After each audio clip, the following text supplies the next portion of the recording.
Hi, and welcome to episode 72 of M1 Yarns and the Michigan Makers podcast. This is a mostly knitting related podcast, vlog, show, hosted by me, Jamie. I'm the dyer behind m1yarns.com, and occasionally I pull in interviews with fellow Michigan makers as I am based here in Metro Detroit. And if you are into knitting, spinning, yarn dyeing related content, stick around. And if you enjoy this show, please consider hitting the subscribe button and the bell so that you're notified whenever I drop new episodes, which is about once every couple weeks or so. So today I have some acquisitions, some new projects, and some, let's see, this side of the room feels very chaotic, and I don't know quite why. This section is dedicated to preparing Advent kits, which are shipping out in about a month. As soon as I get home from Rhinebeck, I need to get started on the dyeing. All the goodies. So if you purchase an Advent kit, don't worry, there are no spoilers here. But this year's kit consisted of 5 full skeins of yarn, no minis, and 5 gifts. Like 5, not tchotchkes, not trinkets, like real, functional, fantastic gifts. So I have all the gift stuff ready. I just have to dye the yarn, label it, package things, and get it out. So I think I'm right on target. So that being said, I am already brainstorming next year's Advent kits, which typically, if you are one who purchases yarn Advent boxes, myself and I think a lot of other yarn dyers typically put these on pre-sale around like April or May. But for me, I'm a planner. I like to make lists and plan out all the details so that I feel fully prepared to execute an awesome product for my customers. So my brainstorming process for that, for Advents, really begins around January, and maybe a little bit prior if I have some inspiration. But I always love input from customers. So if you have something in mind that you would like to see as a theme or otherwise as it relates to next year's Advent, by all means, drop me a comment or an email. Speaking of comments and emails, below in the Dropbox, I have where you can contact me everywhere. My website, my email, my Ravelry, my Patreon. I do have a Patreon that helps support this channel for as little as $1 a month, and you get all sorts of perks as it relates to that. And yeah, so let's just dive in. So a couple weeks ago, where are we now? We are in mid-October. Oh, let's talk about what I'm wearing. I mean, everybody wants to know that, right? Isn't that like what you're supposed to do if you're wearing something you made? This is the Wild Posy by... Why am I drawing a blank? I'll just put it on the screen. I've knit this twice. This was the first one I knit. There are 2 versions to this pattern. This one, which is the Flora version, which includes some lace work. And then I think the other one is called Fauna, and that is no lace work, but still the texture, and I think more texture. So I'll give you a little close-up. I really enjoyed knitting this. This is undyed yarn. It even has like some texture detail on the sleeves, which I really like. That it's just subtle. I love it. And then the other one, I made a short sleeve version, and I'll have to wear that maybe next episode if I remember. Anyway, I had long wanted an ivory sweater, and so I just did this with undyed yarn, and I really love it. Um, Melanie, Melody Hoffman, is that her name? Bee Mandarins is her handle, if you will. Anyway, love this. It's actually really cozy. Today it's probably mid-50s, and it's like while I'm drinking hot tea, I'm probably slightly too warm, but it is really nice. So that's what I'm wearing. So about a month ago, I think in the last main episode, I think I mentioned it. And if you've been here a minute, if you haven't, I recommend you go back about 3 episodes and start watching there. That's a good point to start. I have acquired an e-spinner, which if you're not familiar is an electric spinning wheel. And I have the electric eel wheel 6, and I have previously had attempts at learning to spin, and it probably wasn't the right time. It probably wasn't the right, I probably didn't have the right type of fiber. I've heard that top is harder to learn to spin on, and I have acquired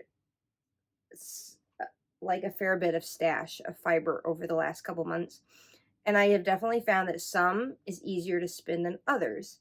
And that being said, the toothier stuff, the stuff that might itch your neck while you wear it, is easier to spin.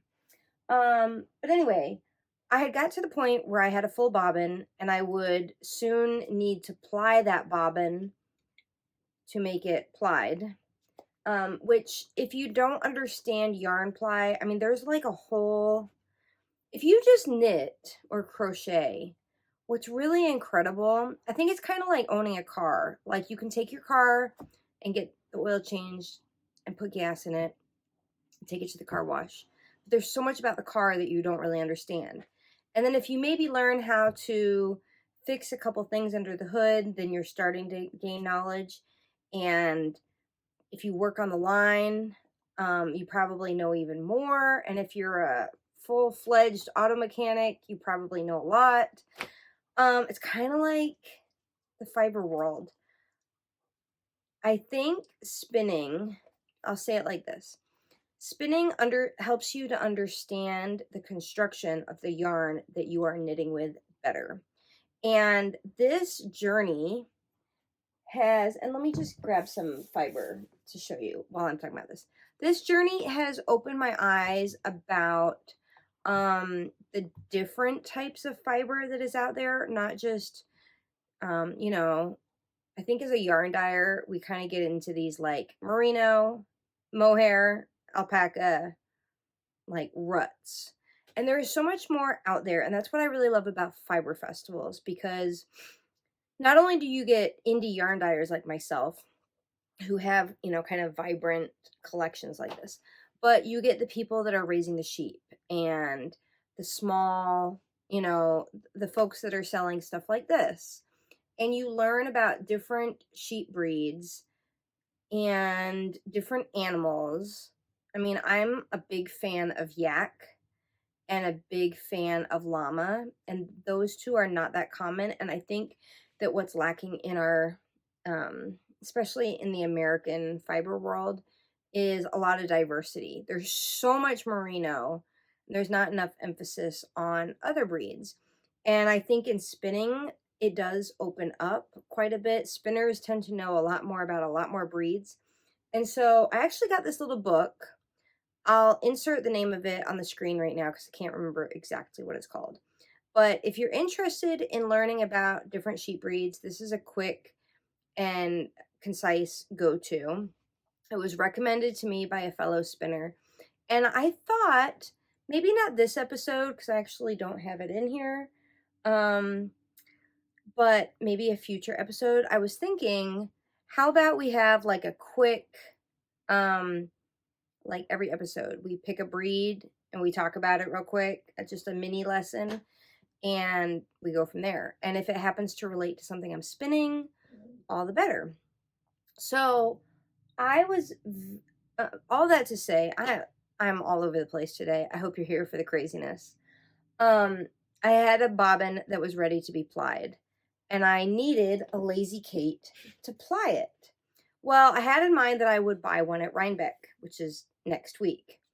If you're watching this like in present for me time. And I could have probably waited until Rhinebeck because I've been so busy I haven't had time to spin. But no, I had to go online and I had to, well, first I researched the one I wanted, which there are many. Um, but I had in mind exactly what I wanted, which is exactly what I got. This is the Ashford.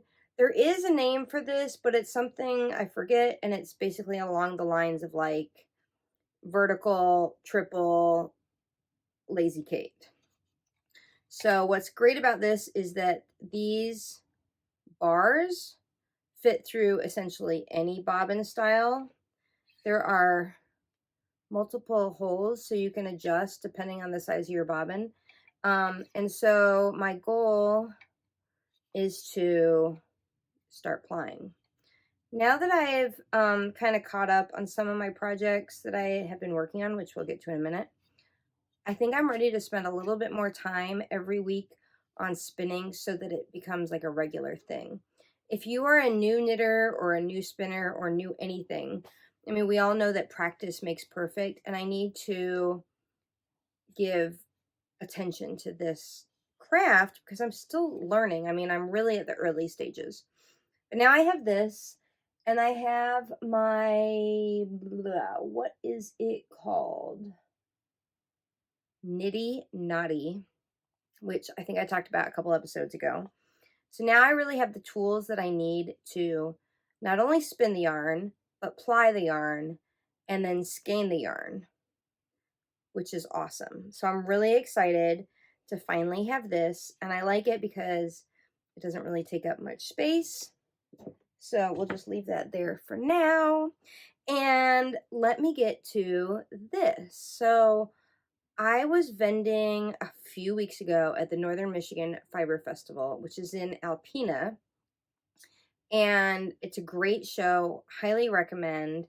If you are looking for, like a beautiful, peaceful place to kind of get in touch with nature, I say do it. I say plan your Northern Michigan vacation for late September for next year, because I will be back. It was great.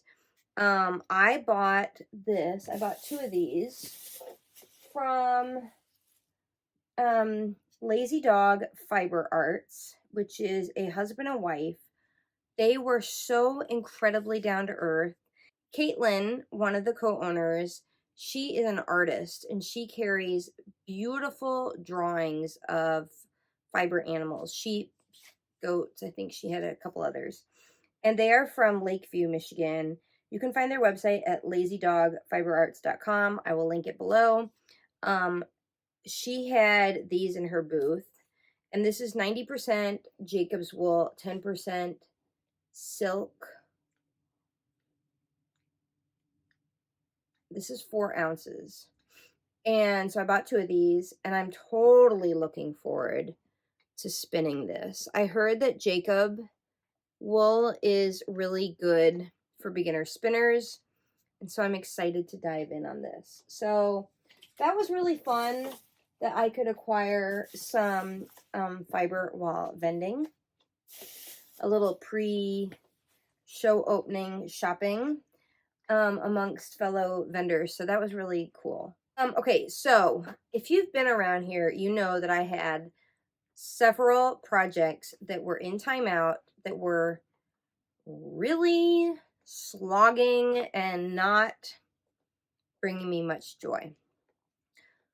I think last episode I talked about it was a shawl I was knitting. I just had to scrap it like entirely, just push it out of my life. And that brought me a lot of joy because it was not bringing me joy, and it was taking up space, and it was irritating me. So I got rid of that. And then my sea glass tea, which I'll be dropping a finished object video. I believe I recorded one. I think I did. I have the worst memory. Anyway, I finished that. I needed to finally just push through. And once I concentrated on just that project, I was actually able to power through it pretty quickly. I enjoy being a monogamous knitter, but I realize that that's not realistic. I think it's a good idea to have up to 3 projects. One that's complicated, one that's easy, and one that's a sock or something like a mitt or a hat. I'd say something portable. Because there are times, you know, when you need to throw something in your purse or your backpack or leave it in your glove box and be able to take it with you, you know, wherever you go. For example, I had an appointment today at the DMV. I arrived 10 minutes before my appointment, but they were running behind. So I was there for an hour without my knitting. Anyway, so that being said, my goal for this year was to clear the deck of languishing whips. I wanted to end this year finishing everything I started either last year or this year, and I had done that. So of course, like right away, I needed to cast on new projects. So one of the new projects I cast on was with yarn that I purchased last year at Rhinebeck. And this is called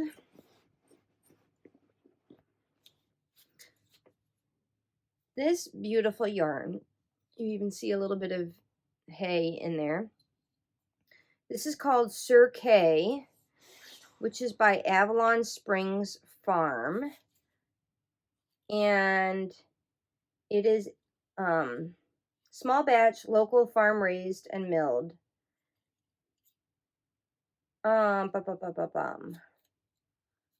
This is merino and mohair. And it's the natural color out of their 2022 lot. And I bought 4 of these at Rhinebeck last year. And I cast on the field sweater, which I'll insert a photo here. Beautiful sweater. Have been admiring this for quite some time. And she's releasing it in a cardigan version very soon. And I thought to myself, like, oh, I totally love that. I don't mind knitting texture. You know, here's a great case in point. So I started it. Absolutely hated knitting it. The little grain stitches in the yoke, oh my God, the struggle was real. And if you notice, the camera just shifted. Per usual, the dog kicks the tripod every episode without fail. Anyway, so I frogged that. I have decided if it's not bringing me joy, it's not happening. Like from here on out, my knitting needs to be enjoyable. Now, there are stages where you need to like power through, what's the word? You know, like learning new skills or tough times. But if it's clearly not bringing you joy, what's the point? So I frogged it and cast on my backup plan pattern, which is the Paloma by Espace Tricot. Here you can see the shoulder detail. Kind of hard to see on this. There we go. I'm almost ready to split for sleeves. This is a free pattern on Ravelry. It is designed with a mock neck, but you could easily modify it to be a crew neck if that's not your thing. It's totally my thing. And I have long wanted a light gray sweater. So this is pretty straightforward. I mean, you do have, it's a raglan construction. You do have this detail going down the shoulder and all the way down the sleeve.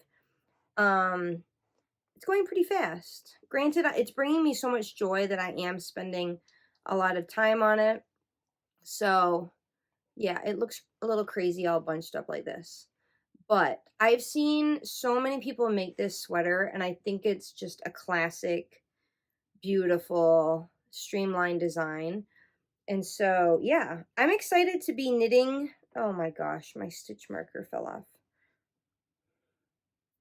I'm excited to be, bear with me while I put these stitches back on. I'm excited to be knitting with yarn that I bought at last year's Rhinebeck in preparation of going to this year's Rhinebeck, which I should say, if you don't know what I'm talking about, Rhinebeck is the city in New York where the New York Sheep and Wool Festival is every year, which is probably the, I don't know where my stitch marker is. Oh, there it is. It's probably the largest fiber festival in the world or the nation. And I go every year with my girlfriends. It's really like my one fiber festival that I go to that I'm not working, so it's a lot of fun for me. So yeah, I wanted to use up last year's Rhinebeck yarn. At least, you know, get some joy out of it. So that's that. That was the first cast on, or cast on and then cast and frog and then recast on, if you will. So as I was saying, I recommend that you always have a pair of socks or something small and portable.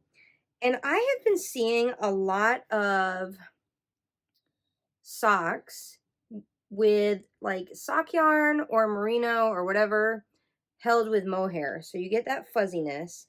And what's great is that generally lace weight mohair that you would typically find from a lot of yarn dyers like myself has silk in it, and silk provides the structure that's great for socks. So I had acquired this sock yarn by Zauberball at Spun, which is a yarn shop in Ann Arbor, Michigan, when I went with my friend Gwen. And I paired it with this mohair that I dyed. This is my Night colorway. So if you're looking for this, it is in the shop. I'm holding it together and I'm knitting, well, let me say what I'm actually knitting.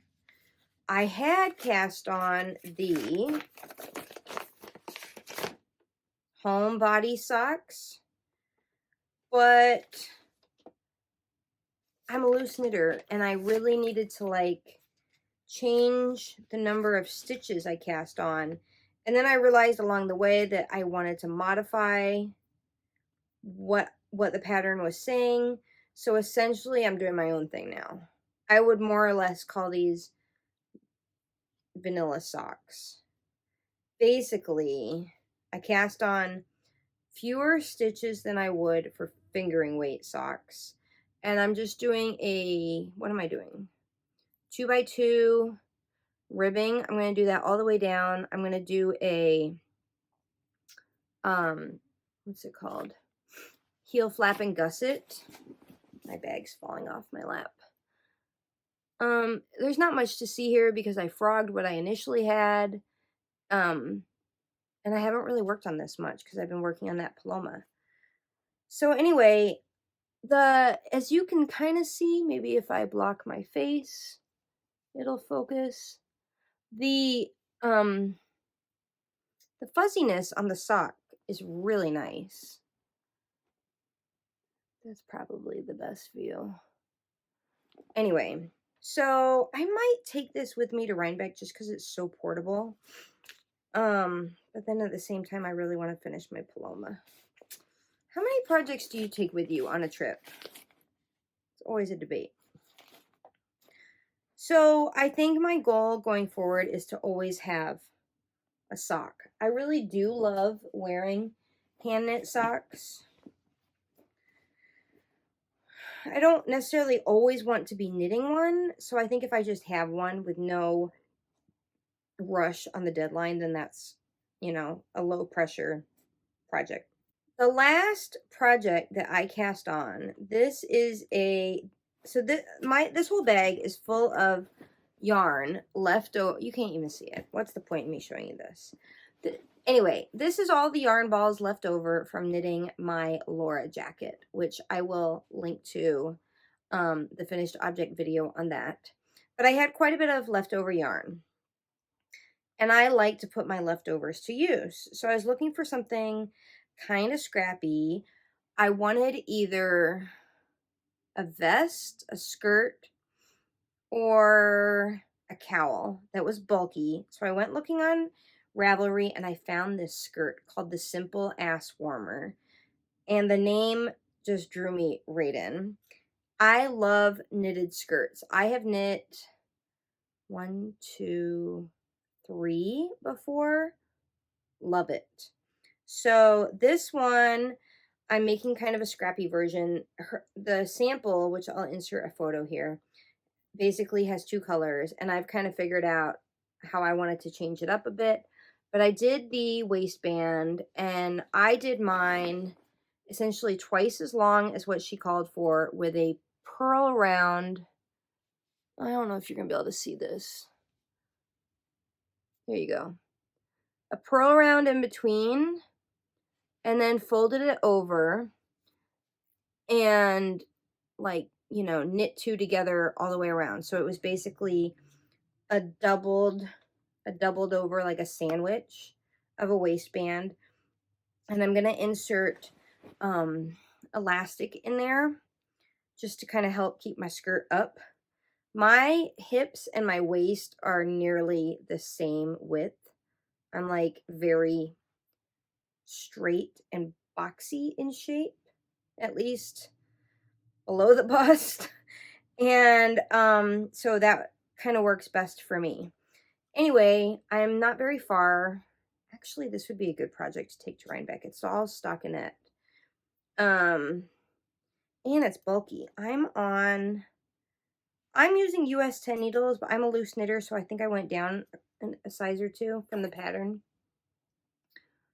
So if you're looking for something to use up your scraps, you could even do this if you don't have bulky. If you had like DK held doubled, you could do a fade of all your DK scraps, or you could do fingering held, what is it? Like, you'd have to check your gauge, but like tripled. And I've done that before with like scrap busting at the end of the year. I do love a good scrap busting project. And at some point I should do an episode where I show you all my scrap projects, because they've turned out really great. So that is the 3rd project that I'm making. And I think if I do a little bit here and there, I'll have it ready just in time for when I do need an ass warmer, because that's clearly what this is.